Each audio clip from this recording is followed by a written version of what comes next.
Hello my dear students, welcome to DKP pharma guidance. एक बार फिर आप लोगों के बीच एक नई इन्फॉर्मेशन, एक नई फार्मासिस्ट वैकेंसी के साथ। और वो वैकेंसी कहाँ है देखें तो जैसा कि आप देख रहे हैं, मैंने वेब पेज ओपन किया है। National pharmaceutical pricing authority, department of pharmaceutical, ministry of chemical and fertiliser, government of India, NPPA। यहाँ पे फार्मासिस्ट की वैकेंसी आई है। तो सबसे पहले आप इसकी वेबसाइट को ओपन करेंगे और वेबसाइट को ओपन करने के बाद आप जाएंगे वाटर न्यूज में, रिक्रूटमेंट वाले ऑप्शन में इस पर क्लिक करेंगे और क्लिक करने के बाद एक नया वेब पेज ओपन होगा। यहाँ पे 27/6/2024 का एक नोटिफिकेशन है। उस नोटिफिकेशन को आप जब क्लिक करेंगे तो एक PDF ओपन होगा और उसी PDF में आपको डिटेल सिस्टम मिलेगा। Government of India, ministry of chemical and fertiliser, और यहाँ पे नोटिस दिया है ये हायर कर रहे हैं 23 consultant and 12 young professional in the office of NPPA। Contract basis पे है। और यहाँ पे देखें तो आपको जो वैकेंसी मिल रही है वो क्या वैकेंसी मिल रही है। चौथे नंबर पे अगर आप देखें कौन सी वैकेंसी है तो वो वैकेंसी है सीनियर कंसल्टेंट फार्मा। चौथे नंबर पे देखें तो सीनियर कंसल्टेंट फार्मा, और जहाँ पे रेम्यूनरेशन ये दे रहे हैं 80,000 रुपीज। और इसी तरह से फिर आप आएंगे कंसल्टेंट 5वें नंबर पे कंसल्टेंट फार्मा। तो कंसल्टेंट फार्मा की जो रेम्यूनरेशन वो 65,000 रुपीज है। और नीचे देखें यंग प्रोफेशनल फार्मा 11 नंबर पे, जिसकी सैलरी 50,000 रुपीज है। तो यहाँ पे देखें सीनियर कंसल्टेंट 2, कंसल्टेंट फार्मा आप 4 और यंग प्रोफेशनल 6, यानी टोटल अगर आप देखें तो 12 वैकेंसी आपको फार्मा से रिलेटेड यहाँ पे मिल रही है। 2 सीनियर कंसल्टेंट, 4 कंसल्टेंट और 6 यंग प्रोफेशनल। अब इसका क्वालिफिकेशन क्या है वो देख लें। तो क्वालिफिकेशन देखेंगे, इसको स्क्रॉल करके देखें क्वालिफिकेशन क्या है।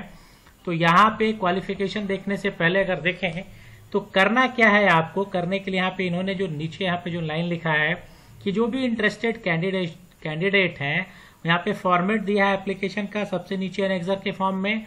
वो फॉर्मेट को आपको फिल करना है और एनवेलप में आप अपने जो भी प्रेस्क्राइब फॉर्मेट है along with self certified supporting documents, यानी यहाँ जो नीचे फॉर्म दिया है और प्लस जो डॉक्यूमेंट्स हैं वो दोनों, यानी डॉक्यूमेंट सर्टिफाइड होना चाहिए।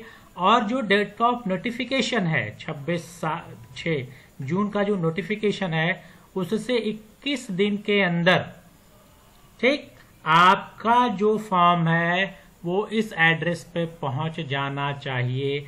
यानी 26/6 का नोटिफिकेशन है और इसके 21 डेज में आपका फॉर्म वहां पे पहुंच जाना चाहिए।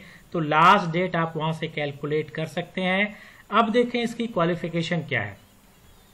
तो क्वालिफिकेशन जब देखेंगे क्या क्वालिफिकेशन है इसकी, तो नीचे आएंगे और ये सारी डिटेल दी गई है। इस डिटेल को आप यहाँ से पढ़ सकते हैं क्या क्या डिटेल दी गई है, और इन्हीं डिटेल को पढ़ के आप फॉर्म को फिलअप करेंगे।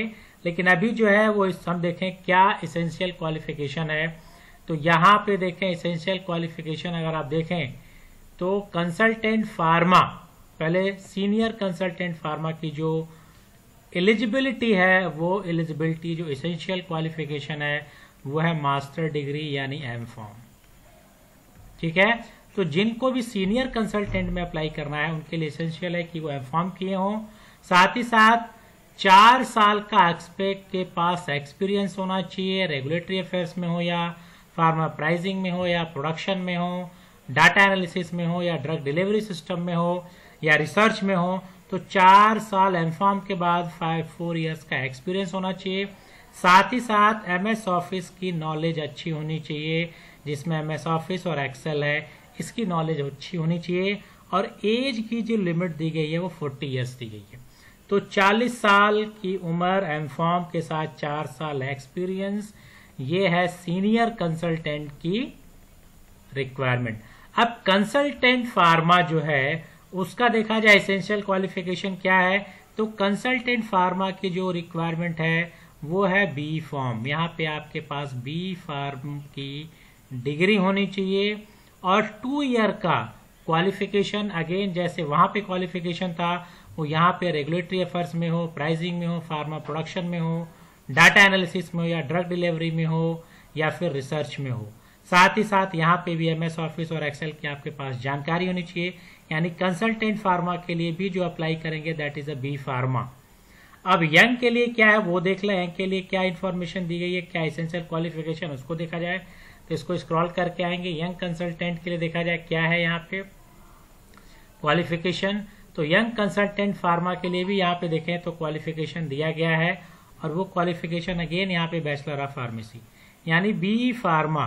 यानी बी फार्म के लिए 2 पोस्ट है, कंसल्टेंट और यंग प्रोफेशनल, और साथ ही साथ candidate having the work experience in the field of pharmaceutical sector.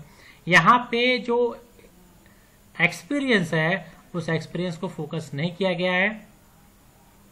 साथ ही साथ एमएस ऑफिस और एक्सेल की जानकारी भी होनी चाहिए, और एज की लिमिट यहाँ पे 32 ईयर्स दी गई है। अब इसी फॉर्म को जब आप स्क्रॉल करके आएंगे तो वो आपको नीचे एप्लीकेशन फॉर्मेट मिलेगा। कहां पे वो देखा जाए तो ये आपका एनेक्सर बी एप्लीकेशन फॉर्मेट है। इसी एप्लीकेशन फॉर्मेट को भर के आपको भेजना है, और ये एप्लीकेशन फॉर्मेट भर के सपोर्टिंग डॉक्यूमेंट्स लगा के आपको 21 दिन के अंदर फॉर्म को भेजना है। तो एक छोटी सी इंफॉर्मेशन थी जो मैंने आप लोगों के साथ शेयर की। इसी तरह से कुछ और वीडियो के साथ फिर मिलेंगे नेक्स्ट वीडियो में। Till then goodbye, have a nice day.